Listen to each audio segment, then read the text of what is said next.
আসসালামু আলাইকুম প্রিয় ভিউয়ার্স, সবাইকে আন্তরিক অভিনন্দন এবং শুভেচ্ছা জানাচ্ছি হেয়ার ট্রিটের পক্ষ থেকে। আজকে আমাদের মাঝে আসছেন ডাক্তার রাকিব স্যার। উনি আমাদের এখান থেকে হেয়ার ট্রান্সপ্লান্ট করিয়েছেন। আজকে ওনার 10তম দিন। আজকে আমরা ফাইনাল হেড ওয়াশ দিলাম। তো ফাইনাল হেড ওয়াশ দেওয়ার পরে যদি আপনাদেরকে একটু দেখাই কী অবস্থা, তাহলে বুঝতে পারবেন।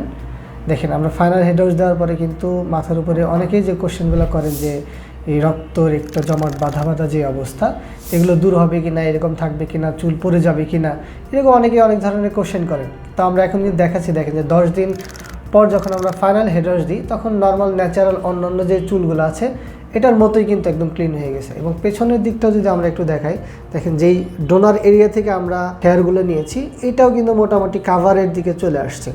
সো এটা যখন ফুল একদম চুল দিয়ে ভরে যাবে, তখন কিন্তু এগুলো আর বোঝা যাবে না যতটুকু এখন বোঝা যাচ্ছে। তো আমরা এই সার্বিক বিষয়ে এই যে হেয়ার ট্রান্সপ্লান্ট করার পর যে 10 দিনের একটা জার্নি, একদম প্রথম দিকে শুরু করে আজ পর্যন্ত একটা জার্নি গেছে, অনেক ধরনের সমস্যার সম্মুখীন হয়েছে বা কী কী অবস্থা হয়েছে, এই বিষয়গুলো আমরা একটু আমাদের সম্মানিত ডাক্তার রাকিব স্যারের কাছ থেকে একটু শুনবো। তো স্যার, আমাদের একটু জানাবেন যে আসলে এই 10 দিনে আপনার জার্নিটা কেমন ছিল? আসসালামু আলাইকুম।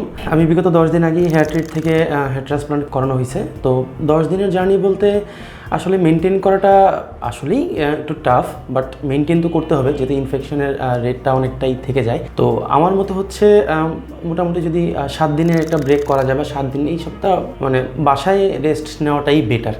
কারণ আপনি যতটাই বাইরে যাবেন ততটাই হচ্ছে ধুলাবালি পড়বে, ইনফেকশনের রেট চান্স বাড়তে থাকে, হেয়ার ফল হতে পারে এরকম। আর কমপ্লিকেশন বলতে ডোনার এরিয়া থেকে যেটা কালেক্ট করা হয়েছে, এটা পেইন তো থাকবেই। এটার জন্য পেইন কিলার নেওয়া হয়েছে, এটা দিয়েই মোটামুটি কমে যায়।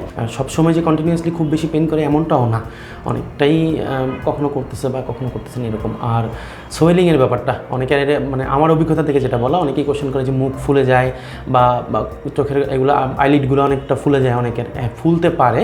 বাট আপনি যদি প্রপার ওয়েতে মেনটেন করেন, শোয়ার ক্ষেত্রে মাথার নিচে বালিশ দিয়ে বা ঘাড়ের নিচে একটা নরম একটা তোয়ালে রেখে যদি একটু সোজা হয়ে কয়েকটা দিন, এটা একটু কষ্টসাধ্য ব্যাপার, তারপরও মেনটেন যেহেতু করতে হচ্ছে আমাদের, তো ওই ক্ষেত্রে সোয়েলিংটা অনেকটাই কমে যায়। আর এখানে আমাদের কিছু এখানে এক্সারসাইজ দেখায় দেওয়া হয়েছে, ফোরহেডে মাসাজ দেওয়ার যে ব্যাপারটা থাকে, এটা দিলেই মোটামুটি লিমফেটিক ড্রেনেজ দিয়ে এটা হয়ে যায়, কয়েকদিন পর্যন্ত থাকে, 5-6 দিন। তবে ওভারঅল ভালো। বাকিটা মেনটেন্স আমার নিজের মেনটেন্সের উপরে।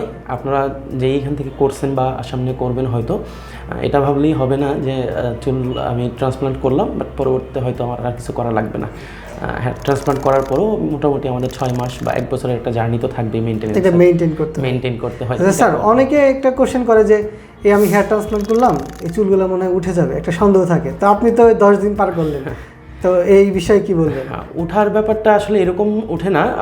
যদি আমি এই 10 দিনের ক্ষেত্রে হচ্ছে মানে মাথায় ভারী কোনো ক্যাপ বা বাইরে যদি যাওয়া কোনো ঘষা লাগা কোনো কিছুর সাথে, বিছানা চাদর যে আমি উপর হয়ে শুয়ে আছি, যেভাবে খুশি সেভাবে থাকতেছি, এই জিনিসগুলোর ক্ষেত্রে হয়তো তখন কয়েকটা উঠতে পারে হেয়ার ফলকেও। বাট আপনারা যেটা ভয় পান যে হয়তো একেবারেই উঠে যাচ্ছে অনেক কিছু, বা ফাইনাল হেড ওয়াশ দেওয়ার পরে হয়তো আরও অনেকটাই উঠে যাবে, এইরকম তেমন কিছুটাই নাই। আপনারা তো হয়তো দেখবেন, এখানে হয়তো আমিও করাইছি ফাইনাল হেড ওয়াশটা আজকে, আমি যেরকম দেখলাম এরকমই যা যাচ্ছে। এটা খুবই অল্প কয়েকটা, এটা আসলে ওইভাবে চিন্তার কোনো কারণ আমার মনে হয় না। জি, সার্বিকভাবে আমরা যে আপনাকে যে সার্ভিসটা আজ পর্যন্ত দিলাম, সব মিলে আপনার কাছে কেমন লেগেছে?